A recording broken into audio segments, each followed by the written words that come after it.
Ah, la séance a été disputée jusqu'au bout, mais le CAC 40 finit quand même symboliquement dans le vert, plus 0,08% vers les 7289 points et 2,7 milliards d'euros échangés. Ça s'est joué à peu, mais si l'actualité restait peu fournie à la veille de la décision de la Fed sur les taux, les investisseurs regardent quand même monter avec nervosité croissante les prix du brut avec un Brent qui dépasse désormais les 95 $ le baril aux États-Unis.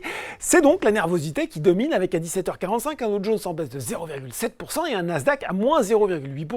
Outre le pétrole dont je viens de parler, la montée des taux obligataires est préoccupante alors que les taux à 10 ans américains proches de 4,37% ont établi un pic depuis juin 2008. A noter qu'après un départ en fanfare, le concepteur de microprocesseurs ARM connaît une séance difficile perdant plus de 5%. Du côté des valeurs en hausse à Paris, bien c'est Solutions 30 qui domine le SBF 120 devant Eutelsat Communications, l'opérateur satellitaire qui a annoncé ce matin un programme de rachat d'actions limité, d'actions ordinaires portant sur un montant maximum de 380 804 €.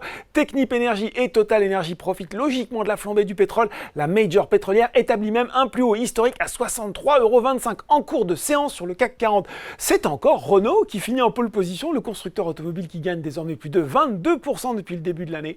Du côté des valeurs en baisse, c'est plutôt un nouveau coup de frein là pour ALD alors que le groupe de services de mobilité a présenté hier son plan stratégique et ses objectifs financiers pour 2026. Sous pression aussi sur le SBF 120, Sartorius, Telim, Orpea et Virbac. Dassault Systèmes, Hermès et L'Oréal constituent le trio de tête des plus forts replis sur le CAC 40. Enfin sur les CRD, gros mouvement de correction sur 3 biotech très actifs dernièrement, Adocia moins 20,5%, Ose Immuno moins 8,85% et Nanobiotics moins 7,5%. Voilà, c'est tout pour ce soir. En attendant, n'oubliez pas, tout le reste de l'actu éco et finance est sur Boursorama.